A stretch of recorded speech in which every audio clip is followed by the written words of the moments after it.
closure denied. We do not do the clean break. We never allow a closure. There is no neat conclusion when you have been entangled with our kind. You are not allowed the precise and final cut of the surgeon's scalpel, but instead you must be content with the rusty saw that has sought to infect an amputation, but instead has merely created a grisly abomination whereby there remains tendrils attached and ragged and torn flesh. No matter how hot the water which flows in your shower, and the vigour with which you scrub your reddened flesh, no matter how much detergent you apply, and no matter whether you use scrubbing brush or wire wool, you cannot remove that residue. We linger, we remain, we percolate and infiltrate. This, like much of what we do, is a calculated act to maintain a connection between you and us. We can never let go, so we see no reason why you should be allowed to either. The residue which we create and which you cannot remove takes many forms. It may be the fact that when we chose you, we worked together, so that each day you have no choice but to see us across the floor space in the same office, in the cafeteria, or striding across the car park. Once upon a time, like every good fairy tale, you smiled and you felt your heart skip a beat as you saw us exit the lift and smile at you. That wonderful smile, which was just for you. Now, when we exit the lift and our cold, dead eyes alight upon you, the smile is no more than a sickly leer which slowly opens up across our face as we know the residue of our impact on you remains deep inside. You are faced with this each day.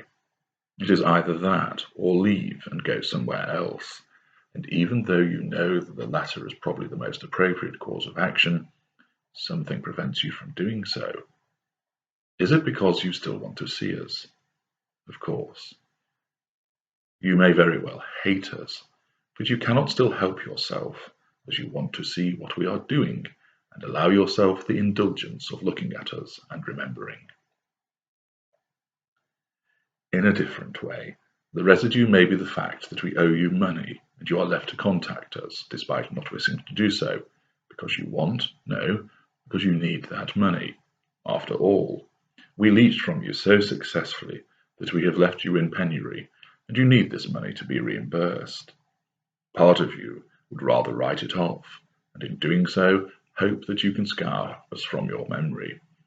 But circumstances dictates the necessity of collection. We know this, and we shall provide excuse and exhibit delay and prevarication in order to keep you hanging on, and in order to keep the connection between us alive still. Money will be paid by the end of the week, I promise. Sorry, but we had to have a new boiler fitted, so it will be next month now. The bonus was not as large as had been promised, so it will be a further 3 months, as I shall have to pay you by instalments. What money? I do not owe you anything. We keep you dangling and pull at the connection that remains between you and I. If it is not money, then it will be possessions. We will purposely leave our belongings in your house, and you will repeatedly ask us to collect them. We issue similar excuses to the repayment of the borrowed money. I am a bit busy at the moment, maybe next week. I need to collect it in a car, and mine is in the garage at the moment. If the possessions are not yours, but your property, then we will have ensured that in addition, or as an alternative, we will have kept items belonging to you with us, causing you to have to keep some form of contact with us in order to recover them. We ensure we select those items which are expensive and of sentimental value, so you will be less able to replace them, but instead you must keep asking us for the items. We will string out the return of those items by failing to be in when you call to collect them, turning up to deliver them when you are not in, forgetting to do so, and so forth.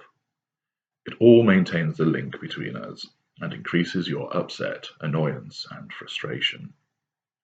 We want to keep our residue in your life, so that when we choose to make our move, we can suck you back in without difficulty. We will remain in the same circle of friends as you. With our notoriously thick skin, we will still turn up to meals and drinks knowing that you will be there. You will feel uncomfortable and resent our intrusion. Third parties will try to keep the peace, and of course, we will maintain our facade in order to show that we are a good person and we are just trying to be civil following the ending of the formal relationship. You may react to this, and it enables us to point out that you are unhinged, unpleasant, and always have to bear a grudge. Is it any wonder that we left? Whilst we create the ever-presence so that you see us everywhere you go, in sounds, in sights, we also like to leave our mark on you, smearing you with the residue of the relationship so that you feel tainted for the rest of your life, marked with the repeated reminder that you have been embroiled in a relationship with us, and, moreover, to let you know in the clearest terms that you will never be free of us. We can never be washed away.